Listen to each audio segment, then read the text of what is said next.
And he is known, to me at least, and many of you, as the legal Uber driver. I've been reporting on him over at freekeene.com.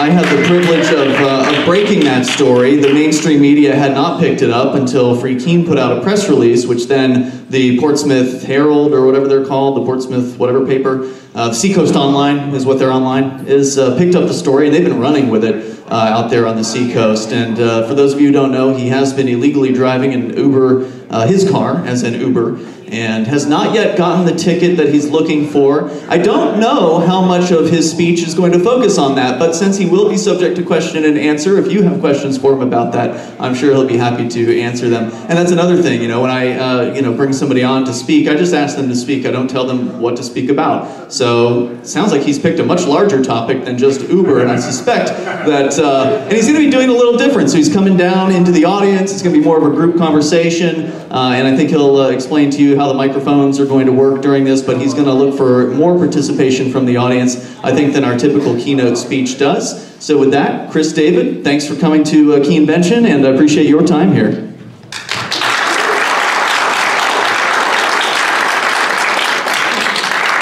Thank you, Ian. Thank you all for coming.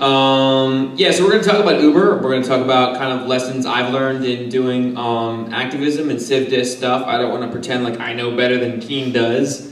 I might have a couple things to kind of contribute, but I kind of want to situate those things in the context of like what we're, I think, here to do, which is to abolish the state in our lifetime. Is that our goal, you think? My goal.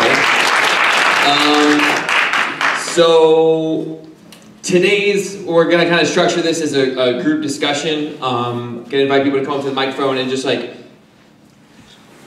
I personally would not want to sit down and hear anybody talk for an hour, so like I don't want to subject you people to that. So like I think the most valuable use of this time is to actually like just open it up and invite you all within this context of abolishing the state in our lifetime, contribute what you have to say. I've got a few things to say, I've got some points I want to make, but I don't want to pretend like I'm the authority on Uber or activism or anything. Kind of want to see what you folks want to contribute to this.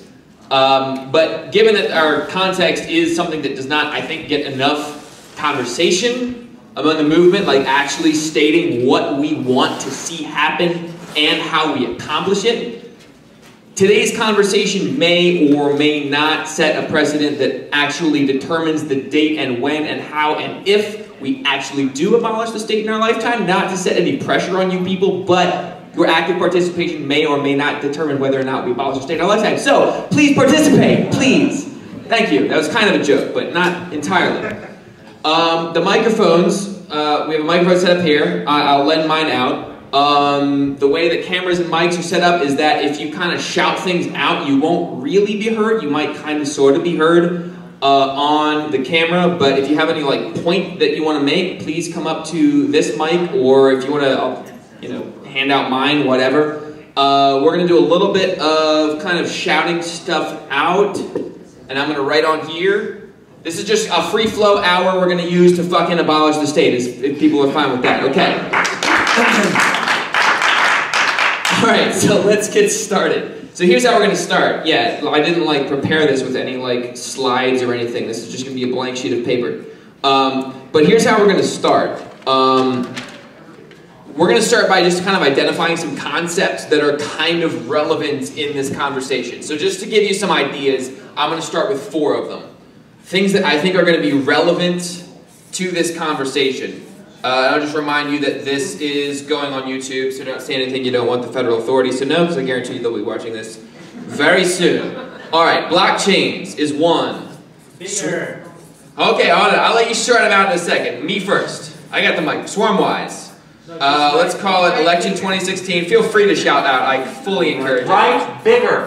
Write bigger. I'm not going to write bigger because we're going to need all this space. Blockchains, I'll shout it out. Blockchains, Swarmwise, Election 2016. There was some, oh yeah, the Internet of Things. I'm just going to abbreviate that as IoT. Now, in the context of abolishing the state in our lifetimes, there are lots of things to consider, lots of moving parts.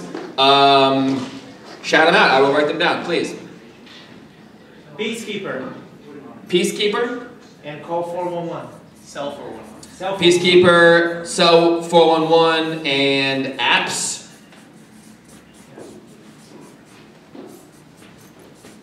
No guarantees about legibility of my handwriting. Apps. All right. What else? Soccer moms. Soccer moms. Grandmas. I just want to suggest if you can't read, feel free to close in. There are plenty of open seats we're all up friends front here.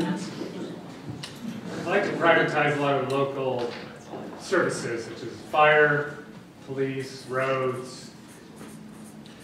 Privatization of services. Prisons. Prisons. Is that and schools or? Adult and choosing prisons. Schools, schooling. Sure. What else? Charity. Charity. Thanks. Banks. Borders. Borders. We're all supporters of Donald Trump 2016 in here, right? Thanks for the wall. China. Identification. China. Drug reform. / medical. Hospitals. Drug reform / medical, like MMJ type thing. Hospitals. Make me feel good as a follower. Followers. Feel-goodism, I think that's important, right? Sovereignty. Sovereignty. Media. Media.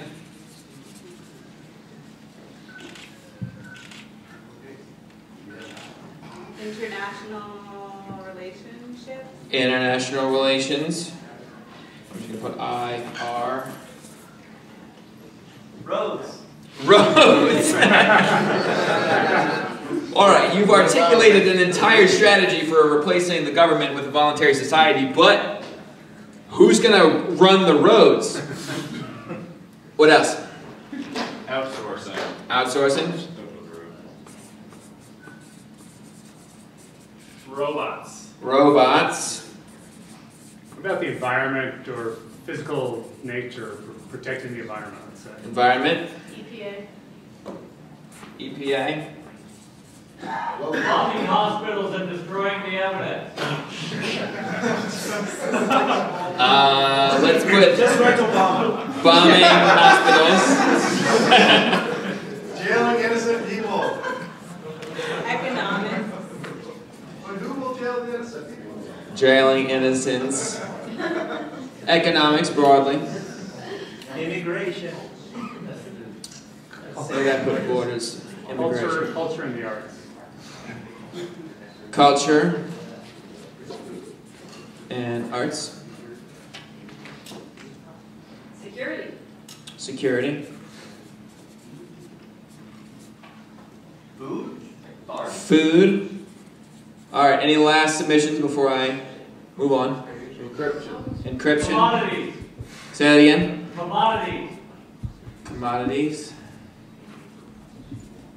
Alright, we could go on. Let's pause here. I'm going to read these out, and then the next we're going to do like assertions. Stuff that when you consider all of this jumps out at you as like, hey, if we're going to have a free society, here's what people need to know. I'm going to read these out. Blockchains, swarm-wise, I'll explain that in a second. Election 2016, Internet of Things, Peacekeepers / Cell 111 / apps, soccer moms, grandmas, privatization of services, prisons, schools and schooling, encryption,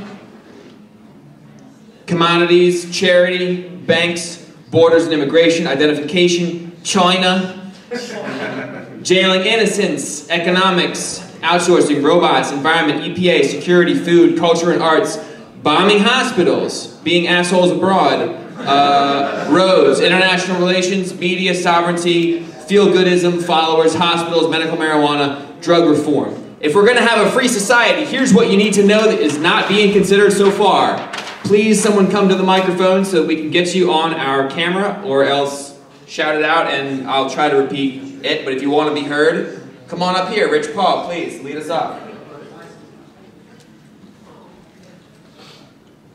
Well, on the issue of blockchain, I've been thinking further about what we were discussing earlier, where one could have a blockchain-based replacement for Uber/delivery services. Basically, a blockchain-based dispatcher is what it could be, because it occurred to me after we talked that we could even use this to dispatch, say, volunteer fire departments and agorist protection agencies. But kind of the way that I imagine it would be allowing people to register a desire on a blockchain. This is a service that I want provided for me, and this is where I am, and this is what I'm willing to pay for it, and have various people bid to provide that service. So you wanted me to bring that up, and so that's what I got for you. Thank you. Rich is my plant in the audience. I'm a plant. Plant 420, get it? Pun? Got it? Got it? Okay. So this is kind of my thesis. Blockchain-based replacement for blank. Everything. We can dive into that in a second. But ride sharing, Uber. Right now, so if you look at Massachusetts, Uber's been in Massachusetts for about 4 years. Uber is turned on for the entire state, anywhere in the state. In fact, when I turn on my Uber app as a driver, and I drive from New Hampshire down to Boston, which until recently I did exclusively because it was better money down there, when I would drive and I would get ride requests from rural parts of Massachusetts. Why were they requesting rides? Because they knew that someone would be there to pick it up. We don't have that in New Hampshire yet. Uber was turned on in Manchester, what, like 6 to 9 months ago-ish.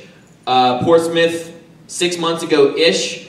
It's still in those two cities. They just rolled out Durham. It's not in Keene. Ian signed up to drive for Keene, and consumers cannot request in Keene yet. So part of it's like, hey, Uber, turn on the entire state. Don't worry, we'll kind of help provide you demand. Or fuck them, because we can create our own blockchain-based alternative to this. There's already entrepreneurs innovating in the ride-sharing space. There's a company out of Israel called Lazuz that they have an entire ride-sharing altcoin that they'll give you in exchange for providing rides. That there's this whole model to it. But look, if we're trying to further this kind of free Uber concept, which I just love as an idea because it's something where consumers know that Uber is needed and it's a good thing and it's a positive thing. And every single person that I take in my Uber, if I explain to them, hey, guess what?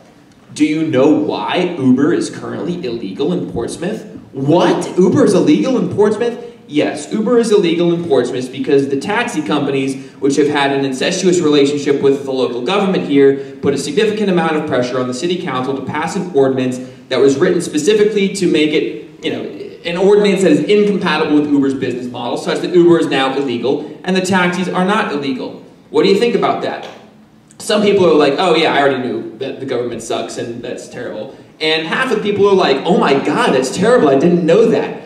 And I have people go from not knowing anything about the issue or not knowing anything about politics or anything being like, fuck the government by the end of the ride. So as an issue that can get people seeing the evils of government, Uber is frickin' amazing. I would love for you civil disobedience masters of Keene to be able to do kind of the same things that I'm doing in Portsmouth out here. Uber's not turned on here yet. I think there's opportunity to kind of do an agorist blockchain-based version of it here in Keene. That's another idea, but just kind of riffing off what Rich is talking about, and we had a conversation where he's like, I didn't even kind of put 2 and 2 together, hey, if we actually kind of put the word out in Keene that we actually have an agorist version of this, there's going to be enough demand out of Keene State College, out of wherever, that we can actually make this work. Maybe we use that as leverage to Uber to get them to turn it on, or maybe we just say screw them and let's just do it here anyway. Use it as an opportunity to kind of get people turned on to our ideas here. Potentially separate conversation if people are not interested in continuing that, but the mic is open, so please tell me more about what you think can be done to move anything in the direction of anything that we talked about here, or important points, whatever. Mr. Goddard. The entire exercise is a libertarian circle jerk unless you get on board grandmas and soccer moms. LCJ, should we popularize that as an acronym? Libertarian Circle Jerk, or is it already an acronym? Okay.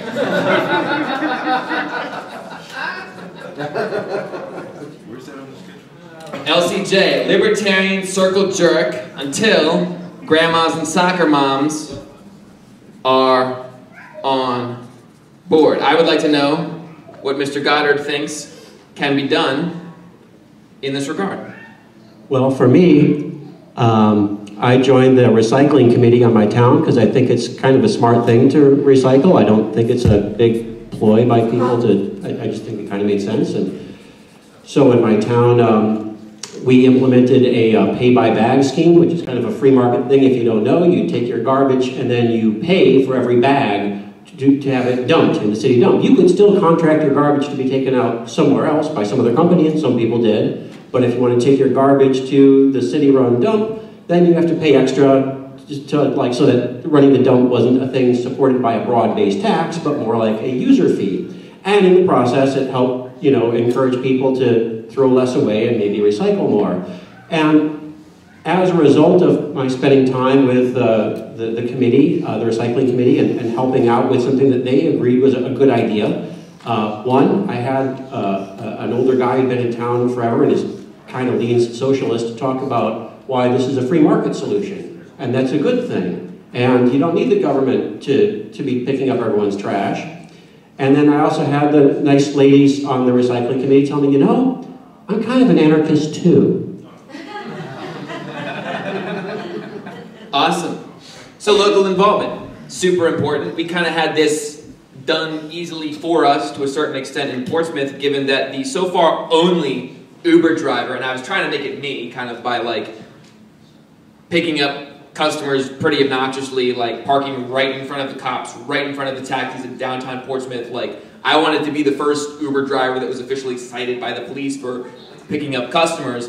I got a couple of verbal warnings, but actually the first person to be actually cited by police in Portsmouth, and so far the only person to be cited, was a grandmother who is herself a part-time part-time bus driver, and has gone through all of these background checks and all this stuff. And just out of pure luck, I happened to be having a filmmaker riding shotgun with me, kind of doing this mini documentary on this Uber issue, and we got footage of this grandmother being pulled over by not one but two cop cars, including a canine unit, pulling her over in downtown Portsmouth for the crime of picking up some Uber customers. And when we passed by her, the camera, you can see that there is a smile on her face with two cop cars behind her. This came out in the Portsmouth Herald a day or two later. Grandmother first cited as illegal Uber driver. Me and a couple activists with our Free Uber project, we pasted this onto a flyer that highlighted how fucking ludicrous this was. We put 400 of them up over a single day, and the reports we've gotten from Uber drivers who we've kind of like networked together, they're like, hey, the following weekend the cops didn't write any citations. We think it's because they're like embarrassed about this grandmother story. So I don't know, I think we're having an impact there, but like the local involvement and the grandma issue, that was kind of done for us. Every grandmother's like, a grandmother was ticketed for just trying to like make some side income, whatever. So I agree with the grandmother's point. What other points can we say are important?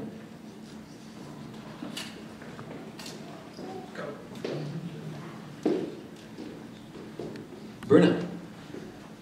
I will contribute to the circle jerk, but without prejudice to the inclusion of moms and grandmas in the circle jerk. We are thinking towards a goal, an end, abolishing the state. When we are thinking towards a goal, I think it's useful to think backwards from the goal. We know the end result. What's the next immediate step right before the goal? And I think that goal, that step could be, okay, we have the state using force against someone who is violating one of its laws. For example, our dear Chris here, for driving Uber, or the grandma. I think the logical next step, last step before abolishing the state is we can have someone coming to the state, to the agents of the state and saying, no, you are not gonna arrest this man. Fuck you. Don't you dare try. If you dare try, you will be shot. I'm sorry, but that's the truth. The state is about force. So, I am not providing a solution here. I am trying to raise a question. How do we get to the point where the force of the state can be met by a comparable non-state force? Thank you. So I am writing that down here. Working backwards from the goal, at some point, whether it's the last step to this or at some point in that process, folks saying to agents of the state in some critical mass, no, and meeting their force, such as it is, with some kind of non-state force. All right? Greg? There's different approaches to that issue that Bruno brought up. So imagine you want to campaign for anarchy because you want everybody to be anarchists. Well, you have to go door to door and convince everybody to be an anarchist. Then, ironically enough, you could actually get voted into the State House as an anarchist, and if you get enough anarchists in the State House, they can vote to get rid of laws, and eventually the last vote that ever occurs in the State House is to disband the State House forever because we're anarchists. So I think there's two different sides to that. You know, the abrasive, we're going to stop you here, come no further, or the insider, we're going to become you and you're going to become us and we're all going to agree. We need to secede first. So this, like a bunch of anarchists, this gets at a huge division in the liberty movement, such as it is. To what extent do we work inside or outside the system? And secession was mentioned, a subject that's near and dear to Jason Soren's heart with his little red book. But I think even secession, that's interesting because that's a severing, right? But you don't exactly have to sever if you just say, we're not going to do that. Sure, we're part of, look at Taiwan. Secession versus meh. Stephen. In order for our community to thrive in the long run, focusing on health and longer lives for the best people in the world, and providing health for grandmas, enabling people to live longer, have more energy in their lives. I don't see enough emphasis on health and providing health and nutrition for each other. And a lot of the health system is caught up in the state insurance companies, state licensed practitioners, all of that. We can stop using that. We don't actually have to use those people, but a lot of people are in the system that way. And so I think health is a huge thing. Nutrition. Health. What if it becomes apparent that the state's way of doing things results in a lifespan of average 80 and the voluntarists kind of push it above 100? Darren. I wanted to get up here and say that I don't necessarily agree with Bruno with his penultimate step to freedom. I think that what we've seen in the past with what I call demilitarized zones, for example, Central Square here in Keene, at least at one point, was what I call a demilitarized zone where nobody was getting arrested. What you described after the grandma got arrested is kind of a demilitarization of the situation, even though it's local police and not a military. So I think that the numbers alone will, just the numbers, there's like 1.5 million people in New Hampshire, and only a few of them are agents of the state that commit violence. I think just the numbers alone, they won't be able to arrest everybody, especially arresting productive people in society and all that. Good, so I probably have some more to say then, but that's what I got to say. You're welcome to come back up. There are way more of us than there are of them. Kayla, my fiance, who is not a plant. I wanted to just further what Stephen said about health and the ways that like in health insurance, for example, is these institutions that are so, like, I guess maybe technically they're like a private company, but it's so, like, they have such a relationship with the government that it's like, and it's so fear-based. Like, I think for people to understand that, like, having good nutrition, taking a lifestyle that's going to promote health is a great way to stay outside of that system, because the truth is you don't really need, like, nothing that bad and crazy expensive that you would necessarily need health insurance for can really happen if you're taking good care of yourself. So anyway, just that's like a way that I think every single person can step back from the system and doesn't require, you know, force, because they can't force us to, you know, participate. Mother Earth has spoken. So, insurance companies being part of the system and us having ultimate sovereignty over health decisions that we make? Michael? We can force everyone to be healthy. And then we can force them to be free. You better get free now. Give me 3 seconds. Not free enough. But yeah, I mean, I believe in health. I believe health is the natural state of existence. You know, I do see, you know, darkness this way and darkness that way, but I've never been able to see it this way. And I have to give everyone else, you know, that level of confidence that as far back as they may be from me, as dark as their world may seem, there's a quantum of light. And it's for them to find, not for me to point out. What would you like me to write on the board? Quantum. Big heart, just circle. Heart, got it. Heart.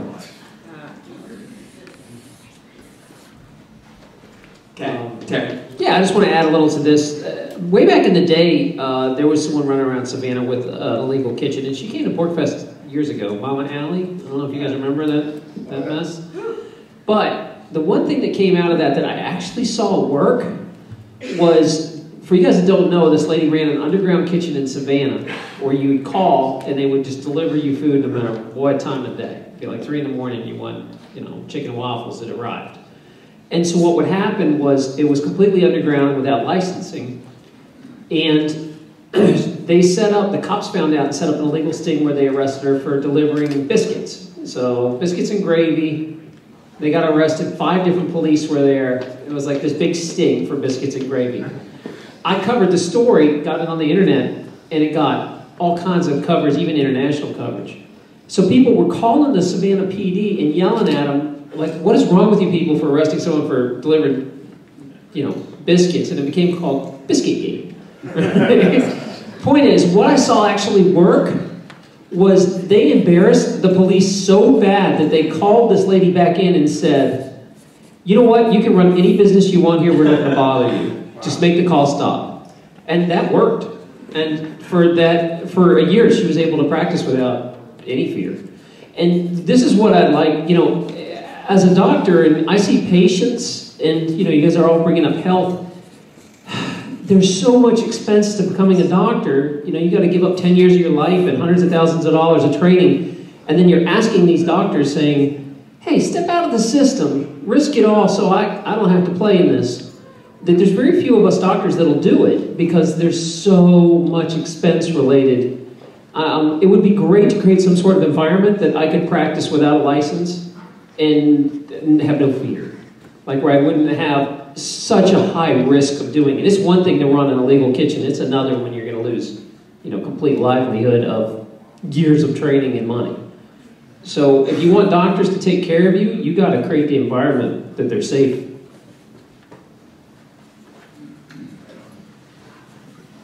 I'm highlighting make the calls stop. I'll come back to that. Darren.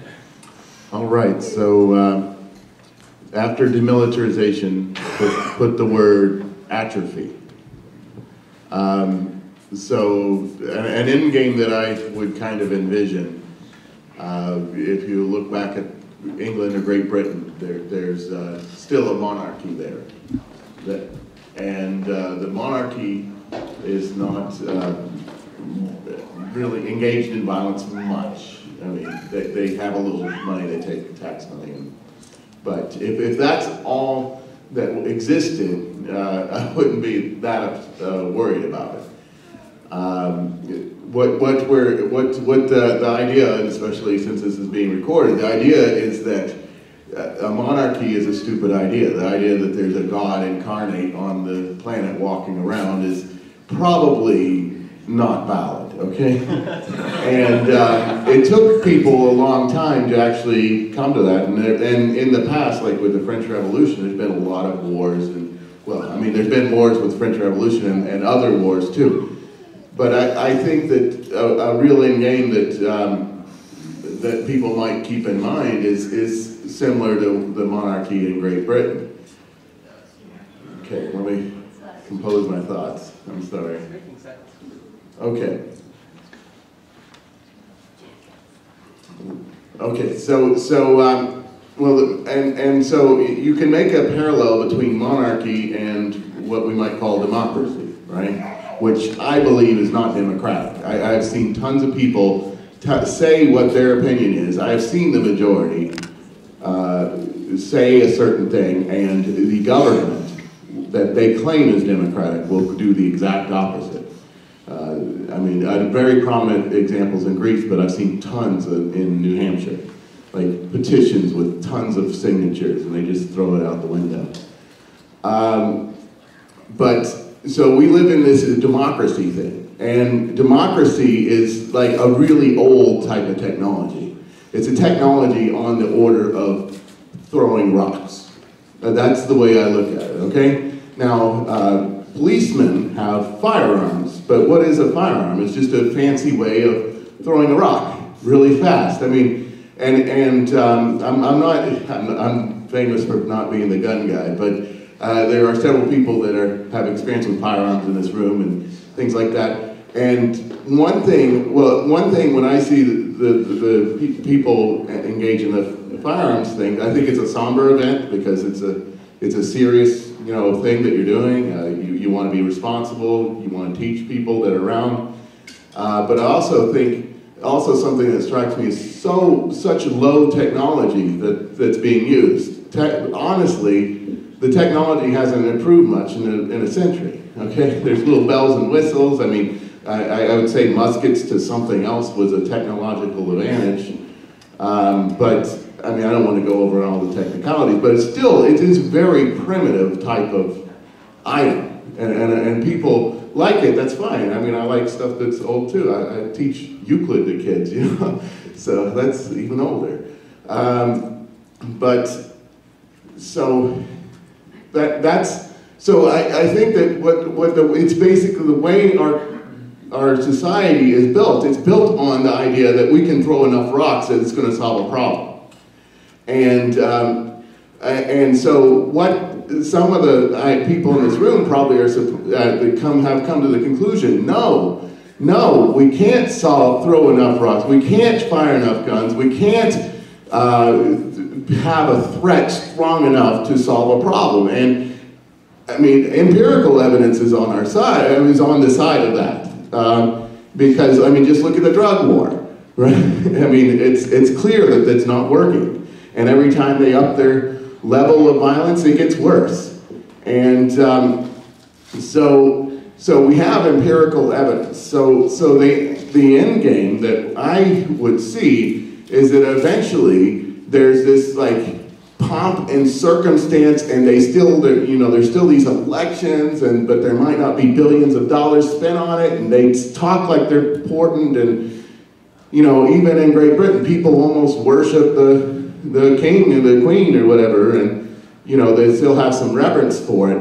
But if people have reverence for it or not, if we can just be able to live our lives that's the end goal. That's the end goal there. It's not, it doesn't matter if they think they exist, if they have some kind of formal ceremony, or all of that. So I would more think about trying to make the current structure more of a formal ceremony and remove the rock throwing from our current society and go to the next level, whatever that is. I like that because there might be some popular emotional collective attachment to the current flag and the presidency. But if we can just make the presidency a purely symbolic thing that has absolutely no power because people have rejected the premise that some authority who has the most rocks can kind of throw it at us if we don't do what they say. You know, sure, keep your president if the president has no power type thing. So, you know, I'll kind of interpret that as between now and the voluntary society, there needs to be a process of delegitimizing these rock throwers throwing rocks. Rich? Yeah, one thing is I had a response to Taryn's concern about medical professionals. They are very reluctant to do anything that may cost them their license, and I don't blame them, but there's a set of people out there that have already lost their license due to, for example, a drunk driving, a felony conviction. They still know everything they used to know about medicine. So one thing that we can do is reach out to doctors who have lost their licenses, lawyers who have been disbarred, and say, hey, there's a set of people up here who are interested in making use of your knowledge, and we hope, and they don't care if you have a license, they care if you have the knowledge to help them. And that kind of leads into my next topic. One way to provide protection for people who are doing things that are normally illegal is to form a religion. And I've actually done that with the Church of the Invisible Hand, which has kind of a bitmap of orders that you can join. So you could join, for example, the Order of Uber and say, it is my religious duty to provide people in need with transportation. And due to the principle of balance, of course, I have to get something back for doing this. So it's a religious duty for me to drive Uber. And defrocked doctors could say exactly the same thing. You know, it is my religious duty to be a healer, and my church doesn't hold with licenses, so I'm not going to treat people outside the church, and we'd be happy if you left us alone. Getting to the level of freedom that, for example, the Amish enjoy, I think would be at least a step toward getting where we want to go. So we'll go Bruno and Greg, and then we're going to move on to the next phase of this. What I wrote down for Rich was reaching out to people who've lost their license, and some other talker, feel free to raise your hand if you're here, harped on like the importance of reaching out to generally victims of the state, helping to highlight like here's actually people who have been victimized by these institutions. Religion, and what I took from that is like using their own structures against them. Oh, federal government, you're going to provide some level of protection to people who are a religion under 501c3? Sure, let's organize a shit ton of religions that happen to be like for the voluntary society, different aspects. Bruno. I want to think here, my concern with the objections put forward, for example, by Darren, is how do we bring the individual, the point, the case, and turn that into a systemic thing. And I am concerned, I am thinking of, for example, a delegitimized presidency, for example. I think my thoughts right now aren't very like in order, but I think people can make sense of the puzzle. You have cases like Taryn mentioned a biscuit gate or something. Yeah, we have like that. We have Grandma Uber Gate in Portsmouth. Mm-hmm. But I'd like to ask, is that the rule or is that the exception? Is that the singular case or is this the system, the systemic? Because what I see as the system is Erwin Schiff dying in prison. What I see as the system is Edward Snowden in exile. What I see as the system are like Chelsea Manning and Ross Ulbricht in prison. Those are the common. The Biscuit Gate is the exception. And like it is right now, it is too high a cost to have like, oh, every single time one of our liberties is violated, we are gonna flood the police department with calls. I mean, for one case, that's good, that's great, but that in and of itself isn't, I don't see it as being the end game. Still, I still see a point where that same resistance, that same attitude of resistance that's present in calling the PD and what the fuck are you guys doing, it goes a step further. It goes a step further in saying, okay, you're Mr. President of the United States of America. Fuck you. You're a commander-in-chief. We don't respect your troops. We don't respect your authority. You don't have authority over me. So I still see that denial of authority as a necessary step. And the way that denial of authority manifests itself to my eyes, because the state is necessarily a violent, aggressive institution, it has to have violent defensive force against the state. I don't like it, I don't think it's beautiful, it's not pretty, but I still see it as inevitable. I would think, how do we get that at a systemic level?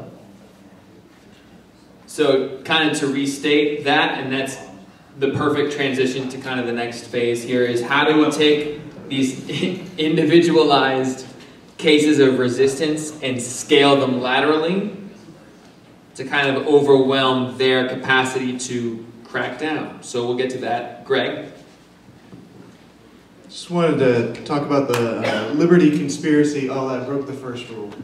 You can tell by the way I'm holding the mic, I am a member. But seriously, so I actually have the so-called conspiratorial view of history. If you look at the medical thing, for instance, health, Rockefeller Foundation helped form the American Medical Association.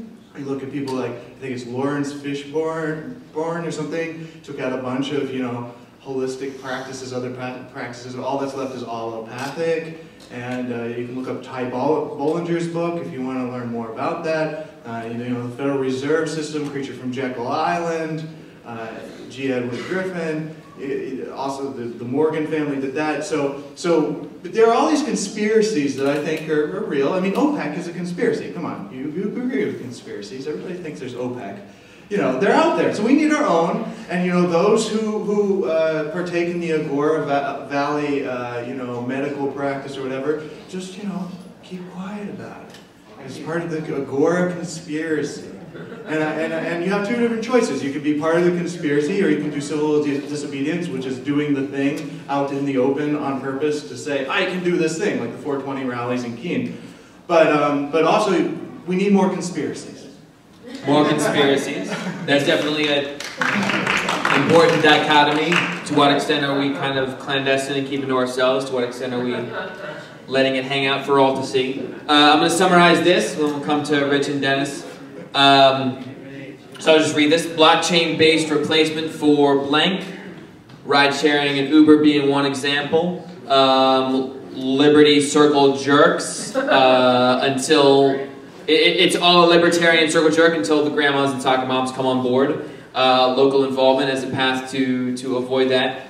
Thinking backwards from the goal, at some point there's going to be a process where folks say to agents of the state en masse, no, meeting force with some kind of non-state force. How do we get from the individual to some kind of systemic solution? To what extent should we be focused on the political process, electing a bunch of anarchists and having there be some kind of political declaration that we're all free now? Secession versus meh, whatever. We're ignoring your stuff. Health or, insurance companies being part of the system is one kind of way that manifests, the systemic kind of bad part of that.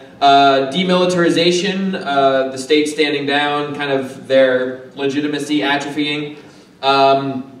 Biscuit Gate, and there being kind of these are they the exception or not, cases of successful resistance and some cops or whatever saying, hey, make the calls, stop, please, you can do whatever you want. And getting people into a position of no fear and creating a safe environment for people. Heart and love is important, and focusing on, to the extent that the reigning authorities have enough rocks, and they're, it's a question of who has the most rocks.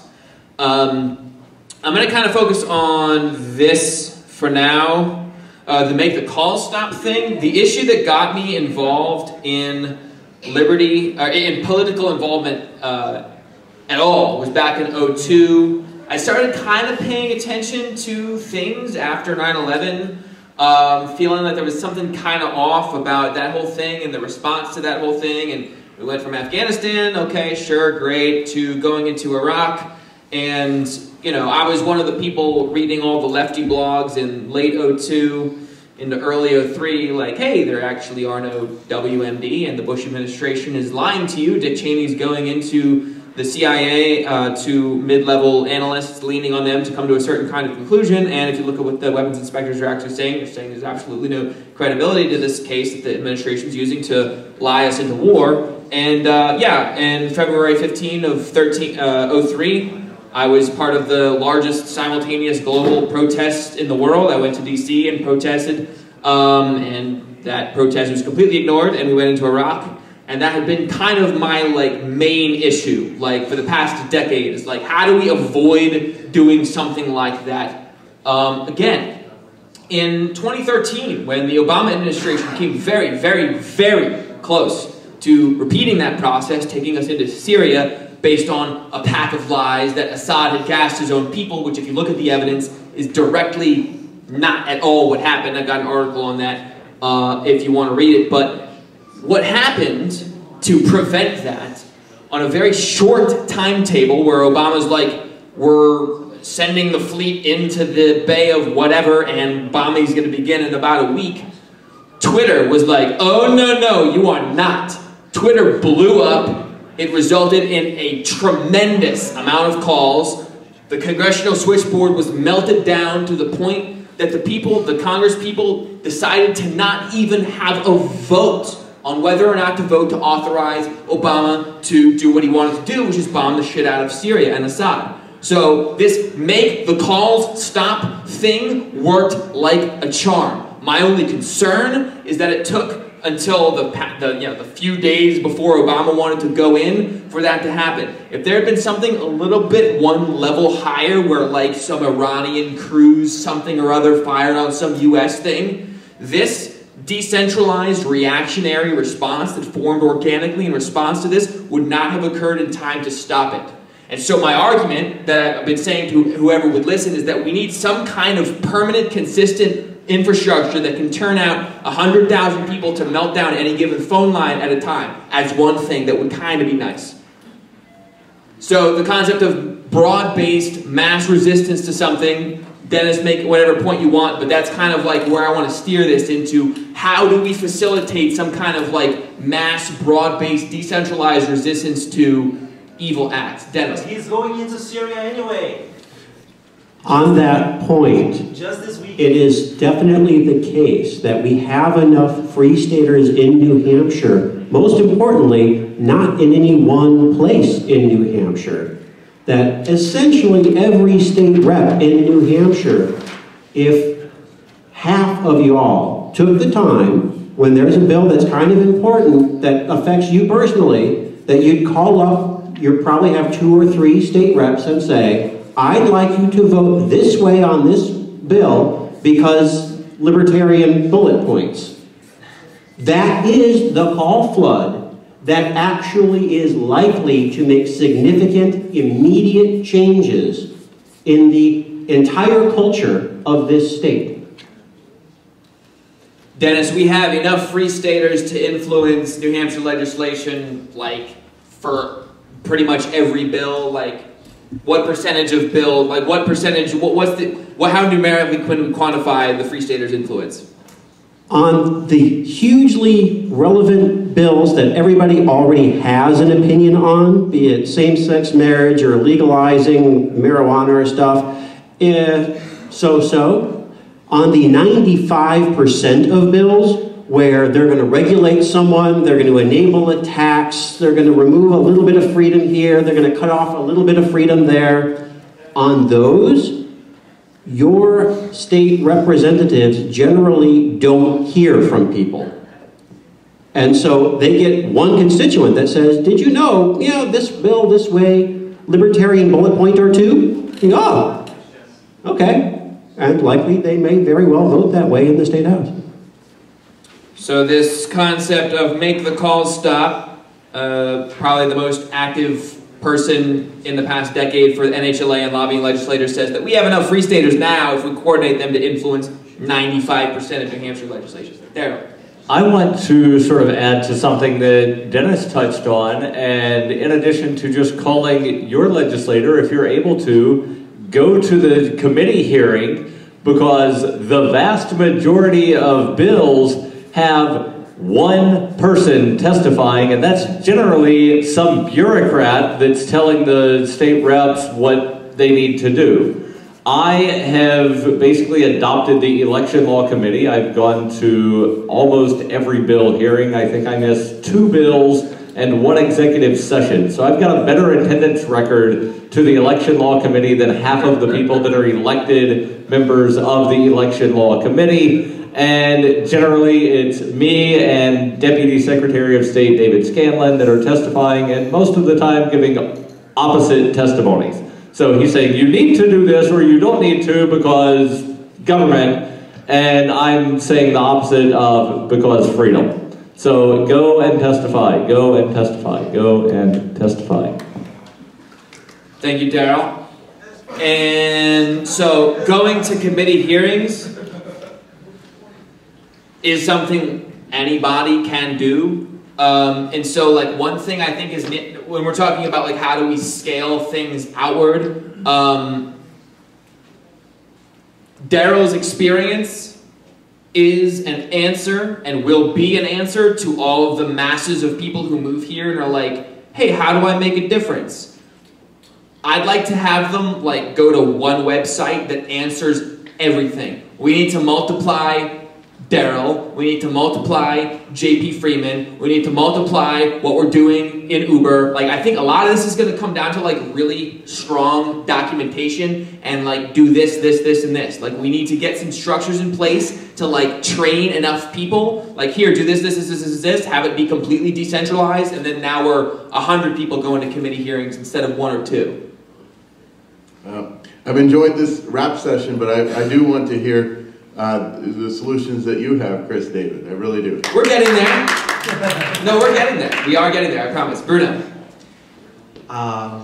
NHLA is great, really. I love it. I sort of feel guilty that I didn't do as much as I could for NHLA my first year here. It's a promise.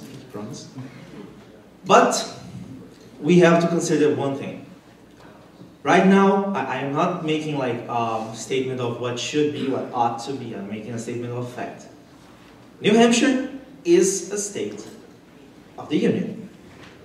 We're part of the Union, we're part of the United States of America, which is the bigger entity that goes to war in Syria, for example.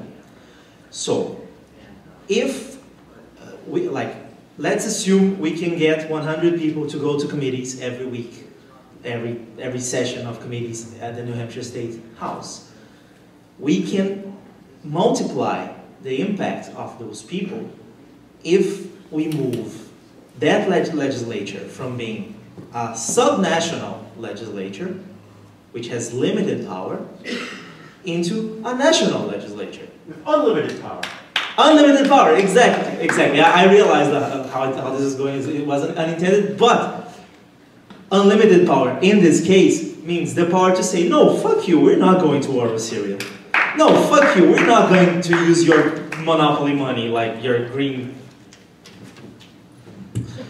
Fuck you. So, what we need to, like, multiply and enhance our activism is secession. And, like, in my view, it doesn't work just to say, whatever. Because, why not? Because there is, we are a part of the United States at this moment, and there is a structure to make us do, no, you don't want to go to walrus area. Yes, you are going to walrus area. And you can't just say, no, New Hampshire is opting out of the walrus area. You can't just opt out of that. It's a package deal, so you have to opt out of everything, which means secession. Thank you, Bruno. I need this. Only because, I wish we had another hour, only because we have a few minutes left. We're going to go Don, Kayla, and then I'm going to kind of wrap up, and I'm going to mostly riff on Bruno, my main plan. I'm going to riff off your secession idea. But Don, go ahead. Encourage jury nullification for all victimless crimes.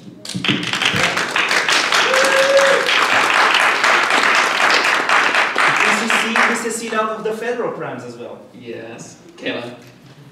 I just wanted to also state, like Darren said, that I know that you have some really interesting technologies and ideas for ways that we can make some of this stuff happen, and I would like to hear more about that. I will happily. Thank you for setting that up, Kayla. Ian, last words before I do my closing statement. Don't feel rushed. They're not going to lock the doors on us at 6. The only thing you're really competing against is people might be hungry, so don't feel rushed because of the hotel or any time limit or anything like that. I'll stick around as long, but I'll kind of say on the recap here. So I think it honestly, this is kind of like the needed thing.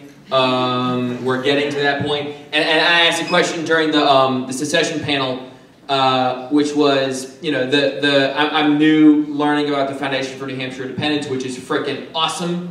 And I encourage people to support them. I think the FNHI is the logical successor to the Free State Project. Once we trigger the move, like, that makes sense for like what people should be, I think, focusing on. I did make the point that I think that the Free State Project, one of its strengths is that once people do move here, there tends to be a pretty nice balanced breakdown between people who gravitate more toward the political and people who gravitate more toward the agorist, non-political things. And that so far, the foundation has been focused on, to the extent that I've been paying attention to them, a political separation, which may or may not occur 5, 10, 15, 20, 25 years, or whenever the New Hampshire legislature finds the balls to like actually make that a political declaration. But we have time for one more voice. We have room for more than one more voice. What's that? Can you repeat it?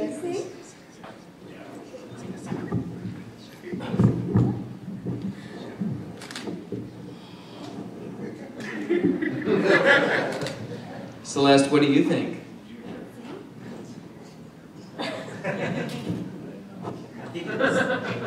She agrees.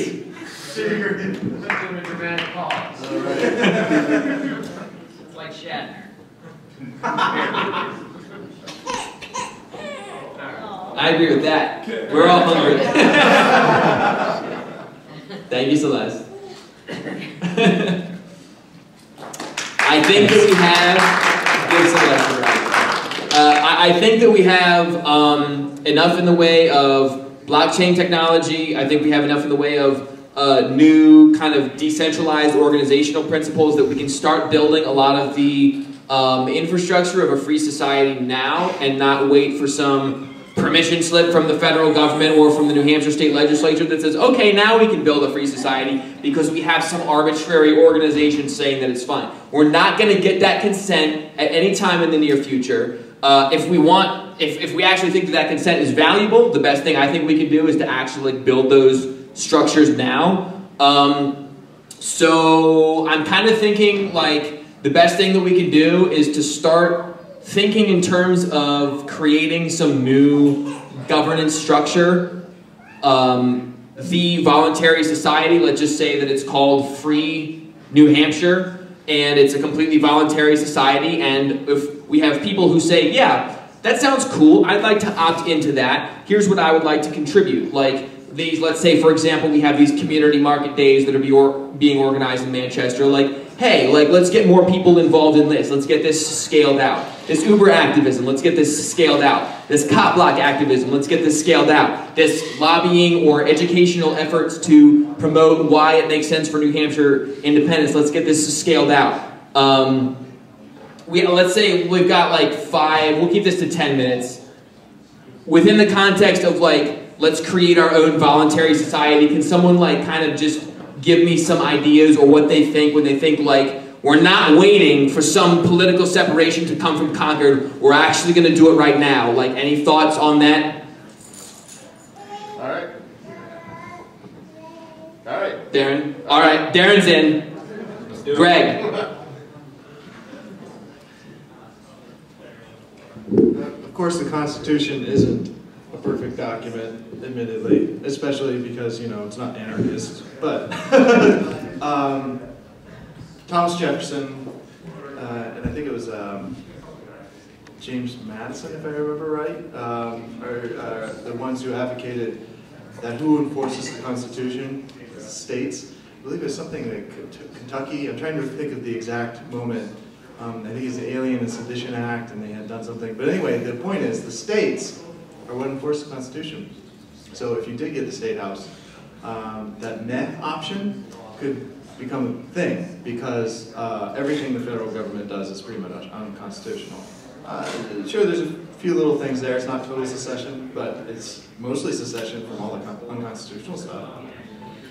I'm a believer in different strokes for different folks. I think the people that are focused on the State House and getting people elected is hugely valuable, and we should continue that. The opportunities that I have seen in New Hampshire, where we have, in Portsmouth, where we have won the hearts and minds of the people, at least on the Uber issue. We've gotten multiple people kind of waking up to the destructiveness of some central authority that claims, you know, license to decide or interfere with our rights to free association, transportation, and travel. Like, there's a real opportunity I see to build some kind of like broad-based coalition, or at least some kind of like support network for people who are going around the system. And so the kind of things that we have been doing thus far in Portsmouth with Uber,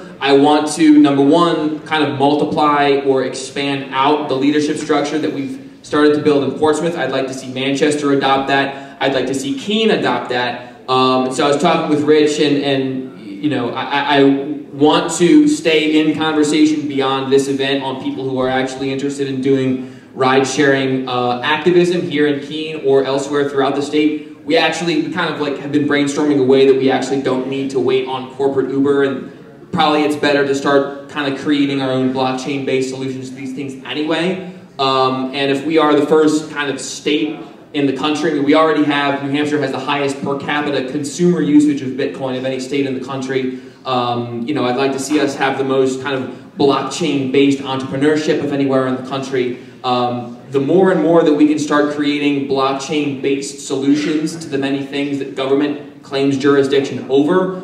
There's already a number of entrepreneurs working on decentralized jurisprudence, able to replace our existing judicial structures.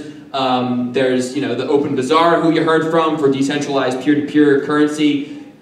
Every single thing that the government claims jurisdiction over can be replaced by a superior blockchain-based version of that. I want to see New Hampshire be the hotbed of that kind of entrepreneurial experimentation. And even if you don't like understand the blockchain dynamics or all of that, you can still be an effective activist or consumer in, hey, you know, person who needs a ride or bar. We've got people going, even in the past day or two, going around to businesses in Portsmouth and being like, hey, do you support the government ban on Uber? No, and then handing them a flyer, and their businesses are putting flyers up promoting the free Uber campaign. And right now we're promoting Uber because Uber is organized, they're on the front lines of this kind of resistance. But I'd like to be able to say, here's the kind of transportation network that we activists, we entrepreneurs, we voluntarists associated with, say, Free New Hampshire have come up with. And, oh, you don't know about Free New Hampshire? You don't know about this voluntary society that we have created? No, we're not waiting for the government permission. Why would we wait for these people who to the extent that they want to cooperate to the, you know, contribute to the public good, they're just banning us from, like, connecting with each other? The argument is easy enough to make. We just have to organize it. So I just kind of propose that people interested in this kind of conversation, you know, we're going to connect you together in some form that makes sense, whether it's a Facebook group. We've got some kind of technological things we'd like to get you involved in. But let's just stay in conversation past today, please. So reach out to me on Facebook at a minimum. Daryl, take us out. Separation of state and geography, I think, is a very simple way to summarize what you were saying about, alternatives to everything. So, like, if I want something done one way, my next door neighbor should not be forced to abide by my decision. I should not be forced to abide by theirs. So, polycentric societies, separation of state and geography. I think that's a good summation, and we just encourage people to speak confidently as if the state actually is going to be abolished in our lifetime. Like, if people have not heard of this, we shouldn't be defensive about what we believe. No, we actually are abolishing the state in our life. Oh, you haven't heard? Be excited about this stuff, because we're actually creating a voluntary society in our lifetime, and this is really fucking fun. That's all I've got. Thank you guys.